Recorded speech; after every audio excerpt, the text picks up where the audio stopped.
ZEE5 ಇರುವಾಗ ನೀವು ನಿಮ್ಮ ನೆಚ್ಚಿನ ಶೋಗಳನ್ನ ಎಂದಿಗೂ ಮಿಸ್ ಮಾಡಿಕೊಳ್ಳುವುದಿಲ್ಲ. ಅದು ಸಂಪೂರ್ಣ ಉಚಿತವಾಗಿ. ಅಂಕಲ್, ಕ್ಯೂರಿಯಾಸಿಟಿ ತಡ್ಕೊಳಕ್ ಆಗ್ತಿಲ್ಲ ಅಂಕಲ್. ಆ ವಿಷಯ ಏನಂತ ಹೇಳಿ. ನಿಮ್ಮಪ್ಪ ಹೇಳಬೇಡ ಅಂತ ಹೇಳಿದಾರಪ್ಪ. ಅದಕ್ಕೆ ಕೇಳ್ತಿರೋದು.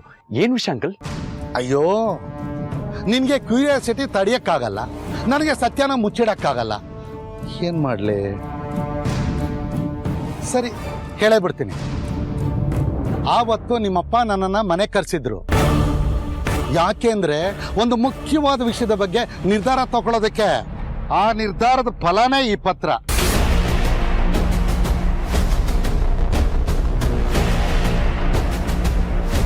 ಇದೇನ್ ಗೊತ್ತಾ? ಏನ್ ಗೊತ್ತಾ ನಿನ್ಗೆ? ನಾನು ಹೇಳೋದು ಕೇಳಿ, ದಯವಿಟ್ಟು ಇನ್ನೊಂದ್ಸಲ ಯೋಚನೆ ಮಾಡಿ ಪ್ಲೀಸ್. ರಾಮರಾವ್ ಅವರೇ, ಇದರಲ್ಲಿ ಯೋಚನೆ ಮಾಡೋಂಥದ್ದು ಏನಿಲ್ಲ. ಕೆಟ್ಟ ಕೆಲಸ ಮಾಡುವಾಗ 100 ಅಲ್ಲ 1000 ಸತಿ ಯೋಚನೆ ಮಾಡಿದ್ರು ಕಡಿಮೆ. ಅದೇ ಒಳ್ಳೆ ಕೆಲಸ ಮಾಡುವಾಗ ಮೂಡಾಗಲಿ ಮುಹೂರ್ತ ಆಗಲಿ ಏನೂ ಬೇಕಾಗಿಲ್ಲ. ಒಳ್ಳೆ ಮನಸ್ಸಿಂದ ಶುರು ಮಾಡಬೇಕಷ್ಟೇ. ಹಾಗೆ ಮಾಡಿದ್ರೆ ಒಳ್ಳೆಯದೇ ಆಗುತ್ತೆ. ಇದು ನನ್ನ ನಂಬಿಕೆ. ನೀವು ನಂಬಿದಿರ ಏಜೆ, ಬಟ್ ನೀವು ಈ ಡಿಸಿಷನ್ನಿಂದ ಏನು ಕಳ್ಕೊಳ್ತೀರ ಗೊತ್ತಾ? ರಾಮರಾವ್, ಇದರಲ್ಲಿ ಕಳ್ಕೊಳ್ಳೋದೇನು ಬಂತು? ನನ್ನ ಎಲ್ಲ ಆಸ್ತಿನೂ, I mean hotel, restaurant, resorts, movable immovable properties, company stock, shares ಎಲ್ಲನೂ ಕಿಶೋರ್ ಹೆಸರು ಟ್ರಾನ್ಸ್ಫರ್ ಮಾಡ್ತಾ ಇದ್ದೀನಿ. ಅಫ್ಕೋರ್ಸ್ ಪ್ರೇಮ್ ಪ್ರಮೋದ್ದು ಪಾಲಿದ್ದೇ ಇರುತ್ತೆ. ನಾನೇನು ಕಳ್ಕೊತೀನಿ? I am not losing anything. ನೋಡಿ, ಅವ್ರು ನನ್ನ ಸ್ವಂತ ಮಕ್ಕಳು ಅಲ್ಲದೆ ಇರ್ಬೋದು. ಹಾಗಂತ ನಾನು ಯಾವತ್ತೂ ಅವರನ್ನು ಹಾಗೆ ಟ್ರೀಟ್ ಮಾಡಿಲ್ಲ. ನನ್ನ ಪ್ರಕಾರ ಈ ಸ್ವಂತ ಅನ್ನೋದಿದೆಯಲ್ಲ, ಭ್ರಮೆ ಅಷ್ಟೇ. ಮನಸ್ಸಲ್ಲಿ ಹೆತ್ತ ಮಗು ಮೇಲೆ ನಮಗೆ ಬರೋ ವಾತ್ಸಲ್ಯ ಬೇರೊಂದು ಮಗು ನೋಡಿದಾಗ ಅದೇ ವಾತ್ಸಲ್ಯ ಬಂದರೆ ಆ ಮಗುನೂ ಸ್ವಂತನೇ ಅಲ್ವಾ? ನೀವು ಇರೋ ಆಸ್ತಿನೆಲ್ಲ ಅವ್ರಿಗೆ ಕೊಟ್ಟು ನೀವೇನು ಮಾಡ್ತೀರಾ? ರಿಟೈರ್ಡ್ ಲೈಫನ್ನೇ ಎಂಜಾಯ್ ಮಾಡ್ತೀನಿ. ಏನೋ ಇಷ್ಟು ಚಿಕ್ಕ ಏಜ್ಗೆ ರಿಟೈರ್ಡಾ? ಹೊರಗಡೆ ಪ್ರಪಂಚದಲ್ಲಿ ಆಸ್ತಿನ ಪಾಲು ಮಾಡುವಾಗ ಅಪ್ಪ ಅಮ್ಮ ಅವ್ರಿಗೆ ಅಂತ ಸಪ್ರೇಟಾಗಿ ಒಂದು ಪಾಲನ್ನು ಇರಿಸ್ಕೊಂಡಿರ್ತಾರೆ. ಯಾಕೆ ಗೊತ್ತಾ? ಅವ್ರಿಗೆ ಮುಂದಕ್ಕೆ ಲೈಫ್ ಲೀಡ್ ಮಾಡೋದಕ್ಕೆ ಬೇಕಾಗುತ್ತೆ ಅಂತ. ನೀವು ನೋಡಿದ್ರೆ ಪಾಲೇ ಇಟ್ಕೊಳ್ಳಲ್ಲ ಅಂತ ಹೇಳ್ತಾ ಇದ್ದೀರಾ. ರಾಮರಾವ್, ನನಗಂತ ಮಕ್ಕಳಿದಾರಲ್ಲ, ಅದರಲ್ಲೂ ಕಿಶೋರ್ ಇದಲ್ಲ, ಅವನು ನನ್ನ ಎಷ್ಟು ಪ್ರೀತಿಸ್ತಾನೆ, ಆರಾಧಿಸ್ತಾನೆ, ಗೌರವಿಸ್ತಾನೆ ಗೊತ್ತಾ? ಅದೇ ಮಕ್ಕಳು ನನ್ನ ತಂದೆ ಸ್ಥಾನದಲ್ಲಿಟ್ಟರೆ ಅವನು ನನ್ನನ್ನು ದೇವ್ರ ಸ್ಥಾನದಲ್ಲೇ ಇಟ್ಟು ನೋಡ್ತಾನೆ. ಅಷ್ಟು ಹುಚ್ಚು ಅವನಿಗೆ ನಾನು ಅಂದರೆ. ಈ ಶಕ್ತಿ ನನ್ನ ಜೊತೆ ಇರುವಾಗ ನನಗೆ ಆಸ್ತಿ ಆಗ್ತಕ್ಕೆ ಹೇಳಿ. ಬಟ್ ನಾನೇನಾದರೂ ಈ ಥರ ಇದ್ದಿದ್ರೆ ನಿಮ್ಮ ಥರ ಯೋಚನೆ ಮಾಡ್ತಾ ಇರಲಿಲ್ಲ. ದಯವಿಟ್ಟು ನಿಮಗೂ ಒಂದು ಪಾಲಿರಲಿ. It's a clear no from my side. ಎಲ್ಲ ನನ್ನ ಮಕ್ಕಳಿಗೆ ಹೋಗಬೇಕು. ಇನ್ನೊಂದು ವಿಷಯ ಗೊತ್ತಾ ನಿಮಗೆ? ನಾನು ಕೆಲಸ ಶುರು ಮಾಡಿದಾಗ ನನ್ನ ಇನಿಷಿಯಲ್ ಸ್ಟ್ರಗ್ಲಿಂಗ್ ಪೀರಿಯಡಲ್ಲಿ ಯಾರೂ ನನಗೆ ಹೆಲ್ಪ್ ಮಾಡಲಿಲ್ಲ. ಆಗ ನನ್ನ ಟೈಮು, ನನ್ನ ಪೇಷನ್ಸು, ನನ್ನ ಸ್ಮಾರ್ಟ್ನೆಸ್ಸು, ನನ್ನ ಇಂಟೆಲಿಜೆನ್ಸ್ನ ಇನ್ವೆಸ್ಟ್ ಮಾಡ್ತಾ ಹೋದೆ.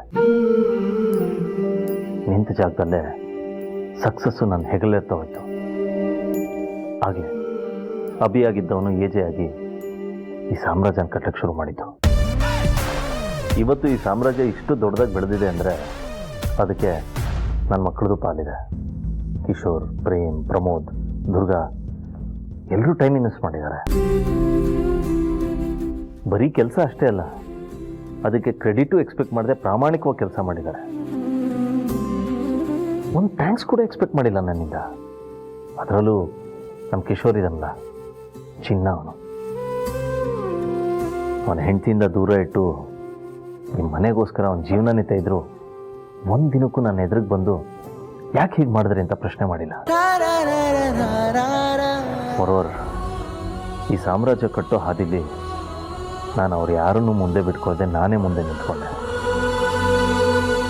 ಅದಕ್ಕೂ ಒಂದು ರೀಸನ್ ಇದೆ. ಯಾಕಂದರೆ ಈ ಹಾದಿಲಿ ಶತ್ರುಗಳು ತುಂಬ ಜನ ಇರ್ತಾರೆ. ಆ್ಯಂಡ್ ಅವರು ಟಾರ್ಗೆಟ್ ಮಾಡೋದು ಮುಂದೆ ಯಾರು ನಿಂತಿರ್ತಾರೋ ಅವರನ್ನು. ಹಾಗಾಗಿ ಏನೇ ಕಷ್ಟ ಬಂದರೂ ಅದನ್ನು ನಾನು ಫೇಸ್ ಮಾಡಬೇಕು, ಅವರೆಲ್ಲ ಸೇಫಾಗಿರಬೇಕು ಅಂತ ಬೆನ್ನಿಂದನೇ ಇಟ್ಟೆ. ಈಗ ಶತ್ರುಗಳು ಅಂತ ಯಾರೂ ಇಲ್ಲ, ಒಬ್ಬ ಇದ್ದಾನೆ. ಅವನಿಗೆ ಏನು ಕೊಡಬೇಕೋ ಅದನ್ನು ಚೆನ್ನಾಗಿ ಗೊತ್ತು.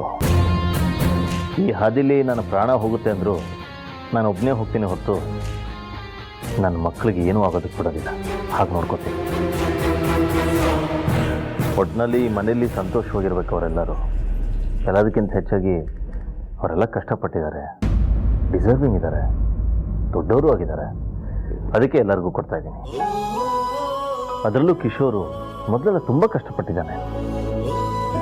ಅವನ ಅರ್ಹತೆಗೆ ನನ್ನ ಇಡೀ ಕಂಪ್ನಿಗೆ ನೆಕ್ಸ್ಟ್ ಬಾಸ್ ಅವನೇ. ಅಲ್ಲ ಏಜೆ, ನನ್ನ ಮಾತು ಇನ್ನೂ ಮುಗ್ದಿಲ್ಲ. ಕಿಶೋರ್ ಜಾಗದಲ್ಲಿ ಬೇರೆ ಯಾರೇ ಇದ್ದಿದ್ರು ನಾವು ಇಷ್ಟೆಲ್ಲ ಕಷ್ಟಪಟ್ಟು ಒಂದು ಅಪ್ರಿಸಿಯೇಷನ್ ಸಿಕ್ಕಿಲ್ಲ, ಇಡೀ ಸಾಮ್ರಾಜ್ಯದಲ್ಲಿ ಸಿಂಹಾಸನನ ಮುಟ್ಟಕ್ಕೂ ಬಿಡಲಿಲ್ಲ, ನಾವ್ಯಾಕೆ ಇವ್ರ ಜೊತೆ ನಿಲ್ಲಬೇಕು ಅಂತ ಎದ್ಬಿಟ್ಟಿರೋದು. ಆದರೆ ಕಿಶೋರ್ ಹಾಗೆ ಮಾಡಲಿಲ್ಲ. ಪ್ರೇಮ್ ಪ್ರಮೋದ್ ಅಂತೂ ಮಾತೇ ಆಡಲ್ಲ. ಅದರಲ್ಲೂ ಕಿಶೋರ್ಗಿದೆಯಲ್ಲ ಒಳ್ಳೆ ಬುದ್ಧಿ, ಅದು ಯಾರಿಗೂ ಬರೋಕ್ಕೆ ಸಾಧ್ಯನೇ ಇಲ್ಲ. ಹಾಂ, ಆ್ಯಂಡ್ ಇಂಥ ಮಕ್ಕಳಿಗೆ ನಾನು ಏನು ಮಾಡಿದ್ರು ಕಡಿಮೆನೆ. ಮೋರೋವರ್ ನನಗೆ ಬೇಕಾಗಿರೋದು ಪ್ಯೂರ್ ಲವ್ ಅಷ್ಟೇ. ಅದನ್ನು ನನ್ನ ಮಕ್ಕಳು ಕೊಡ್ತಾರೆ, ನನ್ನ ಕಿಶೋರ್ ಕೊಡ್ತಾನೆ. ನನಗೆ ಸಾಕಷ್ಟು. ಅಕಸ್ಮಾತ್ ಹುಡುಗ ಬುದ್ಧಿನಲ್ಲಿ ಅವರೆಲ್ಲ ಕಳ್ಕೊಂಡ್ರೆ ಅವಾಗ ಏನು ಮಾಡ್ತೀರಾ? ಚಾನ್ಸೇ ಇಲ್ಲ. ನನ್ನ ಮಗ ಕಿಶೋರು ಕಳ್ಕೊಳ್ಳೋ ಅಂಥವ್ನಲ್ವೇ ಅಲ್ಲ.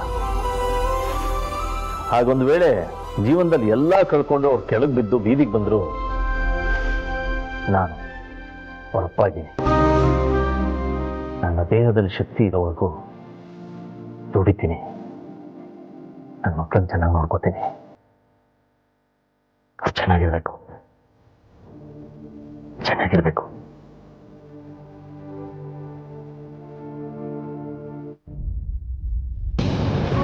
ಇದು ಅವರ ದೊಡ್ಡ ಗುಣ. ಅವರ ತ್ಯಾಗದಲ್ಲಿ ಕರ್ಣ, ಗುಣದಲ್ಲಿ ಸ್ವರ್ಣ. ಅಂತಹವರು ಯಾರಿಗೇ ಆಗ್ಲಿ ಅಪ್ಪನಾಗಿ ಸಿಗೋದಕ್ಕೆ ಸಾಧ್ಯ ಇಲ್ಲ. ಅದಕ್ಕೆ ಅವರು ನಿನಗೆ ಚಿಕ್ಕಪ್ಪನಾಗಿ ಸಿಕ್ಕಿರೋದು. ಅಂತವ್ರು ಅಪ್ಪನಾಗಿ ಸಿಗೋದಕ್ಕೆ ಸಾಧ್ಯ ಇಲ್ಲ ಅಂತ ಯಾಕೆ ಹೇಳ್ತಾ ಇದ್ದೀನಿ ಅಂತ ಕಾರಣ ಗೊತ್ತಾ ನಿನಗೆ? ಯಾಕೆ ಅಂದ್ರೆ ಅವ್ರಿಗೆ ಮಗನಾಗಿ ಹುಟ್ಟೋ ಯೋಗ್ಯತೆ ಯಾರಿಗೂ ಇಲ್ಲ. ಒಂದ್ ವೇಳೆ ನೀನ್ ಹುಡ್ಸಿರೋಪ್ಪ ಬದುಕಿದ್ರು, ನೀನ್ ಸಾಕು ಅಪ್ಪ ಅಭಿರಾಮ್ ಜೈಶಂಕರ್ ಮಾಡಿರೋ ಕೆಲಸನ ಯಾವುದೇ ಕಾರಣಕ್ಕೂ ಮಾಡ್ತಾ ಇರ್ಲಿಲ್ಲ.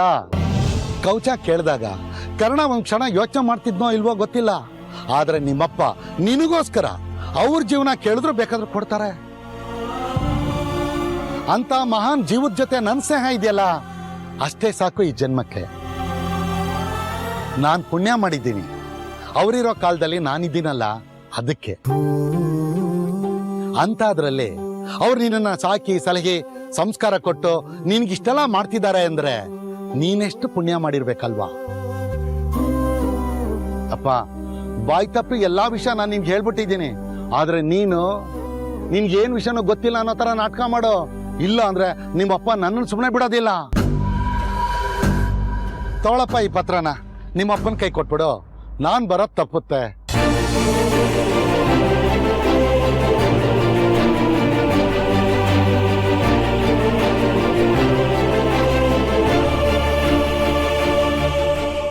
ZEE5 ಆಪ್ ಡೌನ್ಲೋಡ್ ಮಾಡಿ ಎಲ್ಲಾ ಸಂಚಿಕೆಗಳನ್ನು ಸಂಪೂರ್ಣ ಉಚಿತವಾಗಿ ನೋಡಿ.